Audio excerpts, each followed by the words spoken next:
তিলাওয়াতের ভাজে ভাজে সুরের অলংকার, এ কোরআন বাণী যে আল্লাহর, এ কোরআন বাণী যে আল্লাহ।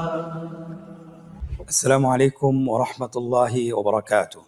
আসুন্না ফাউন্ডেশনের অনন্য আয়োজন সহজ সূত্রে কোরআন শিখি ষষ্ঠ পর্বে আপনাদেরকে স্বাগতম। বিগত 5টি ক্লাসে আমরা আরবি হরফসমূহ সম্পূর্ণভাবে শিখেছি এবং পাশাপাশি আমরা আরবি হরফ কিভাবে লিখতে হয় এবং তার কয়টি সূত্র রয়েছে লেখার ক্ষেত্রে সবগুলো আমরা আলহামদুলিল্লাহ শেষ করেছি। আজকে আমরা শিখব আরবি হরফের যুক্ত অক্ষর। আমরা জানি যে হরফগুলো এককভাবে লিখলে এক ধরনের আকৃতি তৈরি হয়, আর যদি আমরা হরফগুলোকে আমরা পরস্পরের সাথে সংযুক্ত করে লিখি তাহলে আকৃতির ভিন্নতা দেখা যায়। আপনি যদি আরবিতে একটি শব্দ লিখতে চান তাহলে বেশিরভাগই আরবি হরফের আসল রূপ দেখা যায় না, সেখানে দেখা যায় আপনার আরবি হরফের পরিবর্তন দেখা যায়। আজকে আমরা ইনশাল্লাহ শিখব হরফের বিভিন্ন আকৃতি। আমরা জানি যে আরবিতে 22টি হরফ রয়েছে, যে হরফগুলো শুরুতে সংযুক্ত হয়ে আসে এবং মাঝেও সংযুক্ত হয়ে আসে এবং শেষও সংযুক্ত হয়ে আসে। এরকম হরফ হলো মোট 22টি হরফ। আপনারা আমার সাথে একবার বলুন: বা, তা, সা, জিম, হা, খ, সিন, শিন, صاد, ضاد, ط, ظ, عين, غين, فا, قاف, كاف, লাম, মিম, নুন, হা, ইয়া। আলহামদুলিল্লাহ। তাহলে আমরা আজকে জেনেছি যে 22টি হরফ শব্দের শুরুতে এবং শব্দের মাঝে এবং শব্দের শেষে যুক্ত হয়ে আসে। স্ক্রিনে লক্ষ্য করুন, দেখুন প্রথম হরফটির নাম বা। বায়ের দুটি অংশ, একটা হলো ডানের অংশ, বায়ের অংশ। বা হরফটি যখন আপনার যুক্ত হয়ে আসে শব্দের শুরুতে তখন প্রথম অংশটি আপনার অবশিষ্ট থাকে।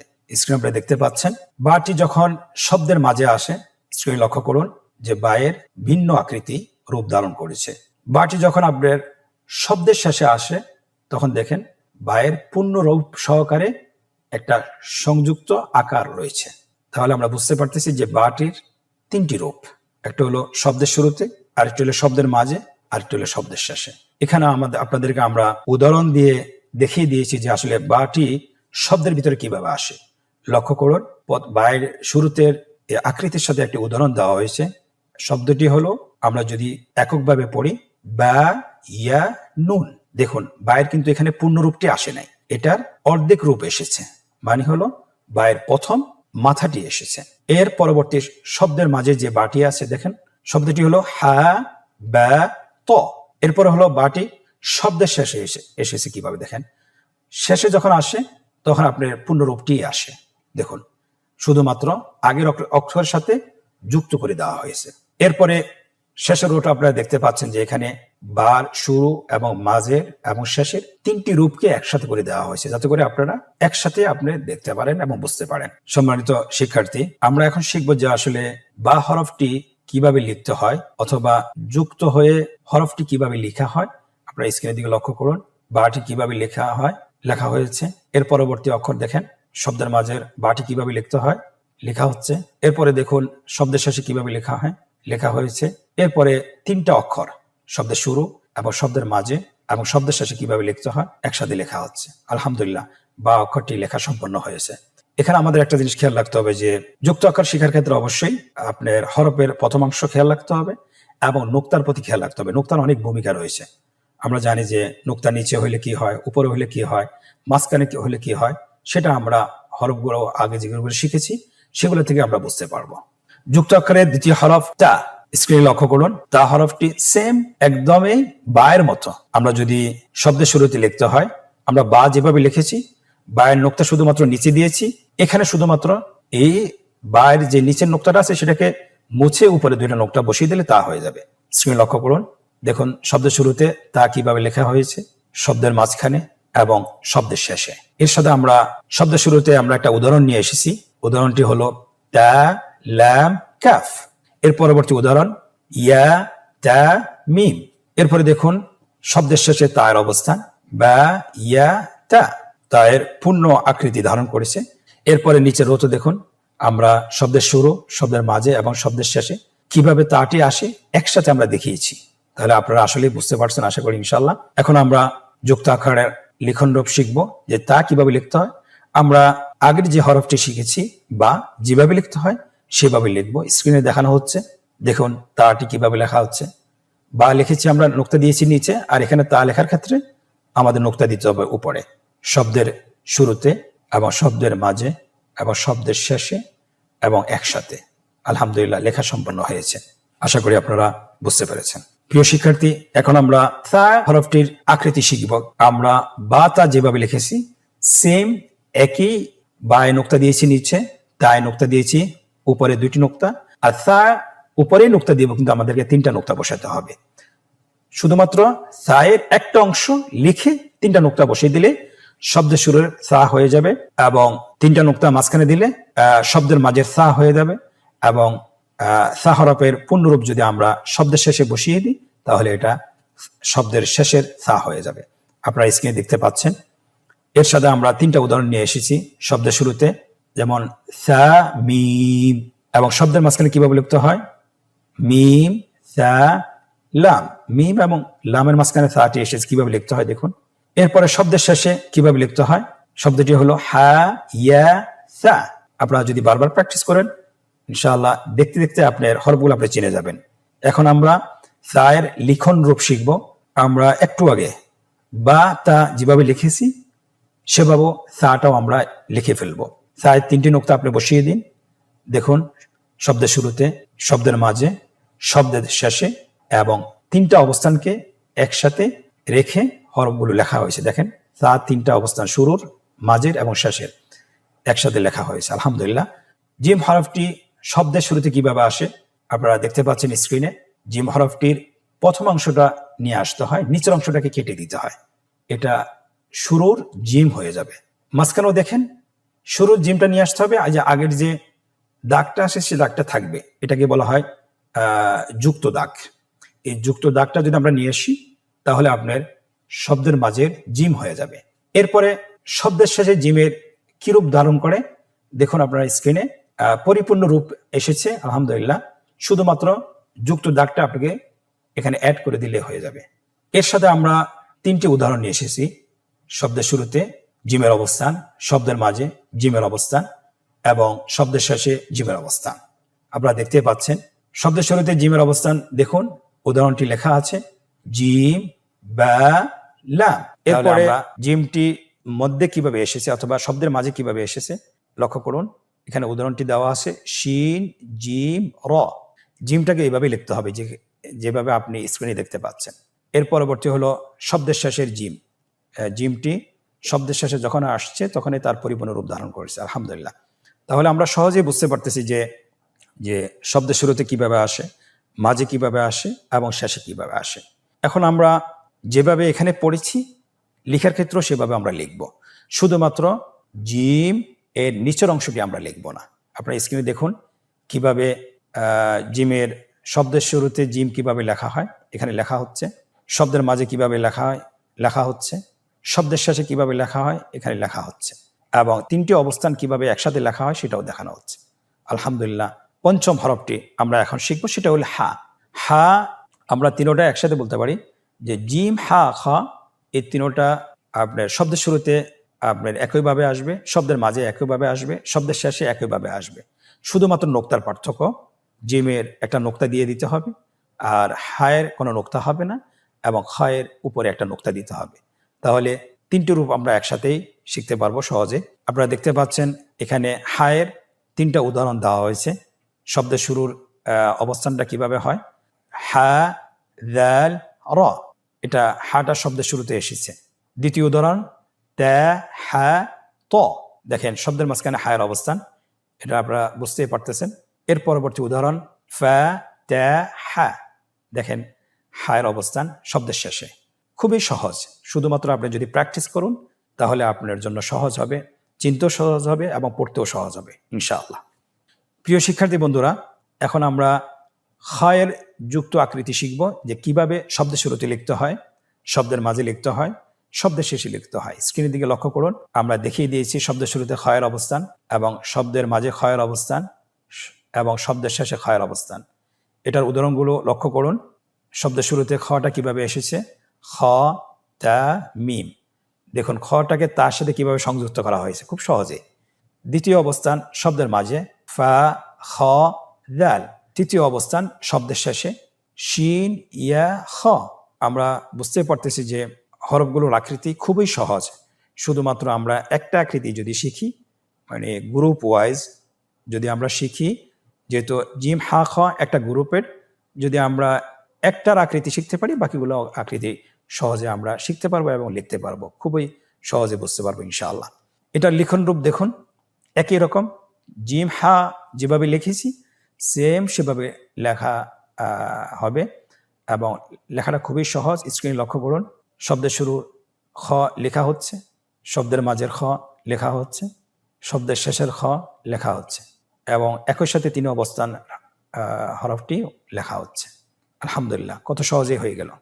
প্রিয় মুসলিম ভাই বোনেরা, আমরা জিম হা খ শিখেছি, এখন আমরা শিখব সিন এবং শিন। স্ক্রিনে আপনারা দেখতে পাচ্ছেন সিনটির শব্দের শুরুতে কিভাবে লেখা হয়, শব্দের মাঝে এবং শব্দের শেষে। দেখুন সিনের দুটি অংশ আমরা জানি, একটি হলো ডানের অংশ, অথবা আমরা এভাবে বলতে পারি একটা হলো উপরের অংশ আর একটা নিচের অংশ। এখানে কিন্তু যখন আমরা হরফটিকে অন্য পরবর্তী শব্দের সাথে যুক্ত করব, তাহলে কিন্তু আমাদেরকে প্রথম অংশটাকে অবশিষ্ট রেখে বাকি অংশটাকে কেটে দিতে হবে। আপনারা স্ক্রিনে দেখতে পাচ্ছেন যে সিনের যে তিনটি দাঁত আছে, এই দাঁতটি দেখে আমাকে বুঝতে হবে যে এটা সিন না শিন। প্লাস এখানে আমাকে দেখতে হবে যে এটার উপর নোক্তা আছে কিনা। যদি নোক্তা থাকে তাহলে শিন, আর যদি নোক্তা না থাকে তাহলে এটা সিন, কিন্তু তিন দাঁত ওয়ালা হইতে হবে। শব্দের শুরুতে সিন আপনারা দেখতে পাচ্ছেন, শব্দের মাঝে এবং শব্দের শেষে। আমরা উদাহরণে নিয়ে এসেছি। শব্দের শুরুতে উদাহরণ হলো সিন নুন তা, সিন নুন তা। শব্দের মাঝের সিন হ সিন র। এরপরে দেখুন শব্দের শেষের সিন নুন ফা সিন। দেখুন ফায়ের পরে অক্ষরটিকে কিভাবে যুক্ত করা হয়েছে। এখন আমরা দেখতে পাচ্ছি যে তিনটা অবস্থানকে একটি শব্দে লেখা হয়েছে, শব্দের শুরু, শব্দের মাঝে এবং শব্দের শেষে। আপনারা নিচের গড়টিতে দেখতে পাচ্ছেন সিন সিন সিন। এখন আমরা শিখব যে লিখন রূপ। সিনটা আমরা কিভাবে লিখব, খুবই সহজ। শুধুমাত্র আপনি শুরুতে লিখলেও তিনটি দাঁত থাকবে, আপনি যদি মাঝেও লেখেন তিনটি দাঁত থাকবে, আর শেষে লিখলে পরিপূর্ণ রূপ ধারণ করবে, খুবই সহজ। আপনি স্ক্রিনে দেখুন, শব্দের শুরুতে লেখা হচ্ছে, শব্দের মাঝে লেখা হচ্ছে, শব্দের শেষে লেখা হচ্ছে এবং তিনোটা একসাথে লেখা হচ্ছে। আলহামদুলিল্লাহ। সিন গ্রুপের আরেকটি হরফ হলো শিন। এতক্ষণ আমরা সিনের যে আলোচনা করেছি নোক্তা ছাড়া, আর এখন যে শিনের আলোচনা করব নোক্তা সহ। তার মানে কি, তার অর্থ হলো যে সিন এবং শিন দেখতে একই রকম। এটা যখন শব্দের শুরুতে আসবে, শব্দের মাঝে আসবে, শব্দের শেষে আসবে, দেখতে একই রকম, শুধুমাত্র নোক্তার পার্থক্য রয়েছে। সিনের উপরে তিনটা নোক্তা থাকবে না, কিন্তু শিনের উপর তিনটা নোক্তা থাকবে। আপনারা স্ক্রিনের দিকে লক্ষ্য করুন, শিনটি শব্দের শুরুতে কিভাবে আসছে, শব্দের মাঝে, শব্দের শেষে। উদাহরণটি দেখুন, শব্দের শুরুতে শিন হা দাল, শব্দের মাঝে আইন শিন র, শব্দের শেষে বা ত শিন। শিনটাকে শব্দের শেষে যুক্ত করা হয়েছে কিভাবে। শেষের লাইনে দেখুন তিনটি অবস্থানকে একই শব্দে লেখা হয়েছে, শিন শিন শিন। আমরা এখন শিনের লিখন রূপ শিখব। যেভাবে সিনের লিখন রূপ শিখেছি একইভাবে শিনের লিখন রূপ শিখব। পার্থক্য হলো শুধু নোক্তার। দেখুন তিনটি দাঁত শব্দের শুরুতে কিভাবে লেখা হচ্ছে, তিনটি দাঁতওয়ালা শিন, উপরে তিনটা নোক্তা আছে। শব্দের মাঝে কিভাবে লেখা হচ্ছে, শব্দের শেষে কিভাবে লেখা হচ্ছে, এবং তিনটে অবস্থান একই শব্দে লেখা হচ্ছে। দেখেন শিন শিন শিন, শব্দের শুরুতেও সংযুক্ত হয়ে এসেছে, মাঝেও সংযুক্ত হয়ে এসেছে এবং শেষেও সংযুক্ত হয়েছে। আশা করি আলহামদুলিল্লাহ আপনারা আকৃতি শিখতে পেরেছেন। প্রিয় শিক্ষার্থীবৃন্দ, আরবি হরফের আরেকটি গ্রুপ হলো সদ দদ। সদ দদ শব্দের শুরুতে কিভাবে আসে আমরা জানি। সদের দুটি অংশ, একটা হলো ডানের অংশ, আর হলো বায়ের অংশ। ডানের অংশটি উপরে, বায়ের অংশটি নিচে। শব্দের শুরুতে অথবা শেষে যদি যুক্ত করতে হয়, নিচের অংশটিকে আপনি কেটে দিতে হয়, শুধুমাত্র ডানের অংশটিকে অবশিষ্ট রাখতে হয়। স্ক্রিনে আপনারা লক্ষ্য করুন সদটি শব্দের শুরুতে কিভাবে লেখা হয়, সদ মাঝখানে এবং শেষে, শব্দের শেষে। আমরা শব্দের শুরুতে সদ কিভাবে যুক্ত হয় আপনারা উদাহরণটি দেখলে বুঝতে পারবেন। উদাহরণটি হলো সদ মিম। শব্দের মাঝের সদ কিভাবে লিখতে হয় আপনারা স্ক্রিনে দেখুন। উদাহরণটি দেওয়া আছে, মিম সদ র। শব্দের শেষে সদের অবস্থান, উদাহরণটি লক্ষ্য করুন, নুন কফ সদ। আলহামদুলিল্লাহ, খুব সহজেই হরফের শুরুর অবস্থান এবং মাঝের অবস্থান এবং শেষের অবস্থান দেখানো হয়েছে। লিখনরূপ খুব সহজ। লিখনরূপ আমরা যেভাবে দেখিয়েছি সেভাবে লিখতে হবে। সদের প্রথম অংশটাকে রেখে, অবশিষ্ট রেখে দ্বিতীয় অংশটিকে কেটে দিতে হবে। তাহলে শব্দের শুরুর সদ কিভাবে লেখা হচ্ছে, শব্দের মাঝে সদ লেখা হচ্ছে, শব্দের শেষের সদ লেখা হচ্ছে এবং তিনটি অবস্থান একই শব্দে লেখা হচ্ছে। দেখুন, সদ সদ সদ। এই গ্রুপের আরেকটি হরফ, সেটা হলো দত। আমরা বলেছি সদ দত শব্দের শুরুতে একই রকম আসে, শব্দের মাঝে এবং শব্দের শেষে দেখতে একই রকম, শুধুমাত্র নোক্তার পার্থক্য। আপনি সদের উপর কোনো নোক্তা নেই, আপনি দেখতে পাচ্ছেন, শুধুমাত্র সদের উপর একটা নোক্তা বসিয়ে দিলে দদ হয়ে যাবে। শব্দের শুরু এবং শব্দের মাঝের এবং শব্দের শেষের অবস্থান তিনটি আমরা দেখিয়েছি, উদাহরণ সহ নিয়ে এসেছি। উদাহরণটি আমরা পড়ি, দদ ল্যাম এবং শব্দের মাঝের দদ তা দদ লাম এবং শব্দের শেষের দদ আপনারা উদাহরণটি দেখতে পাচ্ছেন, বা আইন দদ। তাহলে খুব সহজেই আপনার দদ হরফটি তার তিনটি অবস্থান আমরা চিনতে পেরেছি এবং আত্মস্থ করতে পেরেছি। এখন আমরা তার লিখন রূপটা দেখাবো, যেভাবে আমরা এখানে উদাহরণ সহকারে দেখিয়েছি। আপনার লিখন রূপের ক্ষেত্রে সেম, আপনি এককভাবে লিখতে পারেন দদ হরফটি, এরপরে নিচের অংশটা কেটে দেন, এটা শুরুর দদ হয়ে যাবে। এবার মাঝের দদ সেম, স্ক্রিনে দেখতে পাচ্ছেন, এখানে লেখা হচ্ছে এবং শব্দের শেষের দদও লেখা হচ্ছে। খুব সহজেই আপনার হরফগুলো লেখা হয়েছে। আলহামদুলিল্লাহ, আপনিও পারবেন যদি চেষ্টা করেন ইনশাআল্লাহ। প্রিয় শিক্ষার্থীবৃন্দ, 22টি যুক্ত হরফের আরেকটি গ্রুপ, সেটা হলো ত জ। ত হরফটি শব্দের শুরুতে কিভাবে আসে স্ক্রিনের দিকে লক্ষ্য করুন। ত জ শব্দের শুরুতে একই রকম আসে এবং শব্দের মাঝখানেও একই রকম আসে, শব্দের শেষেও একই রকম আসে, শুধুমাত্র নোক্তার পার্থক্য। তয়ের উপরে নোক্তা থাকবে না, জয়ের উপরে নোক্তা থাকবে। আমরা এখন তটা দেখছি। দেখুন, শব্দের শুরুতে তয়ের উদাহরণ দেওয়া আছে, ত হ্যাঁ র। শব্দের মাঝের ত, উদাহরণটি লক্ষ্য করুন, ইয়া ত আইন। শব্দের শেষের ত, দেখুন উদাহরণটি লেখা আছে, হ্যাঁ বা ত। ত এবং জয়ের ক্ষেত্রে শব্দের শুরু হোক, শেষে হোক, মাঝে হোক, তার আসল রূপে ধারণ করবে। আশা করি আপনারা বুঝতে পারছেন। আমরা এখন লিখন রূপটা শিখব।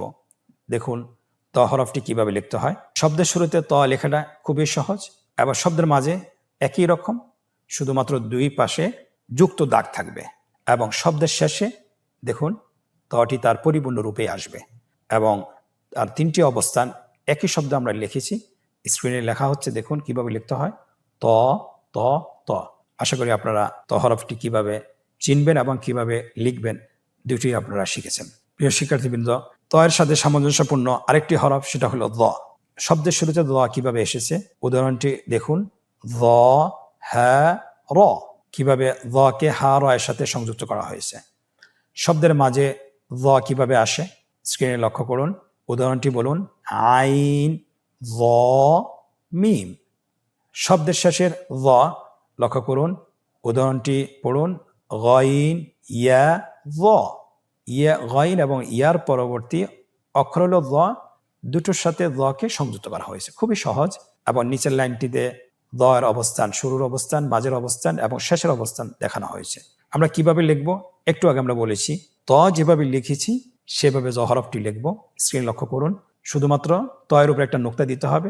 শুরুর অবস্থানের দ লেখা হচ্ছে, শব্দের মাঝের দ এর অবস্থান লেখা হচ্ছে এবং শব্দের শেষের অবস্থান দ লেখা হচ্ছে এবং তিন অবস্থানকে একই শব্দে লেখা হচ্ছে। দেখুন, দ দ দ। আশা করি আপনারা হরফগুলো বুঝতে পেরেছেন এবং চিনতে পেরেছেন এবং আশা করি যখন আপনি এটা বারবার প্র্যাকটিস করবেন, কোরআন পড়বেন, আপনি সহজে এটা চিনতে পারবেন ইনশাআল্লাহ।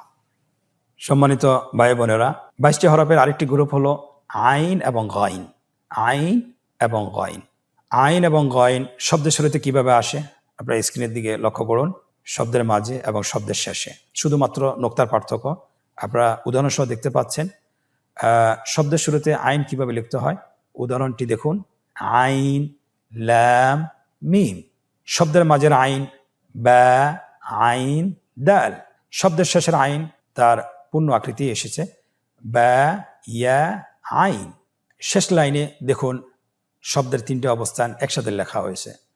আইনটি যুক্ত হয়ে আসেছে প্রত্যেকটি অবস্থানে, শুরুতে, মাঝে এবং শেষে।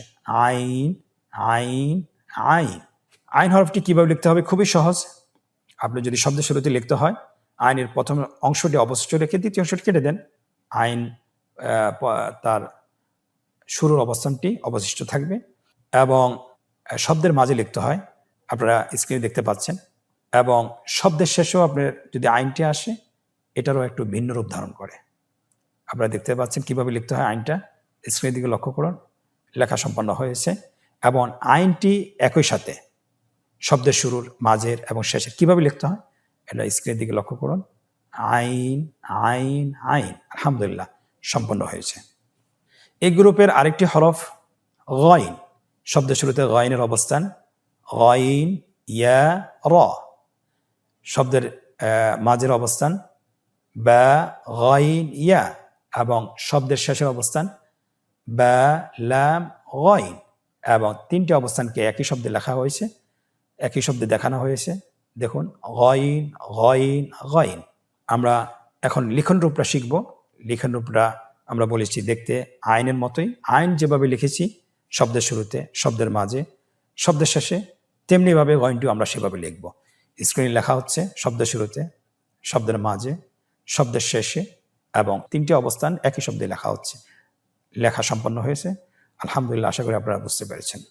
সম্মানিত প্রিয় ভাই ও বোনেরা, আমরা এখন একটি আনন্দদায়ক পর্বে প্রবেশ করব। যে এতক্ষণ ধরে আমরা যে পড়াগুলো পড়তেছিলাম, যে পাঠগুলো পড়তেছিলাম, যে শব্দের অবস্থানগুলো শুরুর এবং মাঝের এবং শেষের অবস্থানগুলো যে পড়তেছিলাম, কতটুকু আমরা আত্মস্থ করতে পেরেছি সেটা আমরা এখন নিজেদেরকে যাচাই করব। প্রথম পর্বে বলা হয়েছে আমাদেরকে নিম্নোক্ত হরফগুলো সঠিকভাবে উচ্চারণ করুন। আমরা যেহেতু একক হরফ শিখেছি এবং যুক্ত অক্ষরও শিখেছি, এই জন্যে আমরা এখন কতটুকু আসলে আত্মস্থ করতে পেরেছি, কতটুকু হরফগুলো আমরা দেখে চিনতে পারবো, সেটা এখন আমরা নিজেদেরকে যাচাই করতে পারবো। আপনারা এখানে দেখুন, স্ক্রিনের দিকে লক্ষ্য করুন এবং বলুন তা, জা, খ, বা। পরবর্তী শব্দ তা, বা, তা। দেখুন আমরা নোক্তা দেখে কিন্তু চিনিয়ে ফেলতেছি। পরবর্তী শব্দ শিন, জিম, র, র, বা, হা, তা, হা, তা, জিম, র, বা, আইন, হা, صاد, ضاد, عين, غين, ظا, سين, عين, فاء, نون, ثاء, باء, تاء, سين, باء, حاء, طاء, باء, خاء। আশা করছি আপনারা হরফগুলো বলতে পেরেছেন সঠিকভাবে। আপনার আশেপাশে যে সকল বন্ধু বান্ধব আছে, আপনারা তাদের সাথে তাকরার করতে পারেন, একে অপরকে জিজ্ঞাসা করতে পারেন। যদি সকলে পারে তাহলে বুঝতে পারবেন আপনিও পেরেছেন ইনশাআল্লাহ, আশা করি। এই অনুশীলনের দ্বিতীয় পর্ব, হরফের সাথে রেখা টেনে যুক্ত আকৃতির হরফের মিল করুন। আমরা জানি প্রত্যেকটি হরফের যুক্ত আকৃতি রয়েছে। সো ডান পাশে, ডান কলামে একক হরফগুলো লেখা হয়েছে এবং বাম কলামে যুক্ত আকৃতির হরফগুলো লেখা হয়েছে। শুধুমাত্র আপনাকে যেটা করতে হবে, হরফের সাথে যুক্ত আকৃতির হরফের মিল করতে হবে। প্রথম হরফটি হলো বা। আপনি দেখুন বায়ের যুক্ত আকৃতি হরফ কোন জায়গায় আছে, বায়ের সাথে তার সাথে রেখা টেনে মিল করুন। স্ক্রিনে লক্ষ্য করুন, রেখা টেনে মিল করা হচ্ছে। বায়ের সাথে বা, তায়ের সাথে তা, সায়ের সাথে সা। এইভাবে সবগুলো দেখেন আপনার মিলে গেছে। আলহামদুলিল্লাহ, কত সহজেই হরফগুলো যুক্ত অক্ষরের সাথে মিল করা হয়েছে। আলহামদুলিল্লাহ। আজকের অনুশীলনের তৃতীয় পর্ব,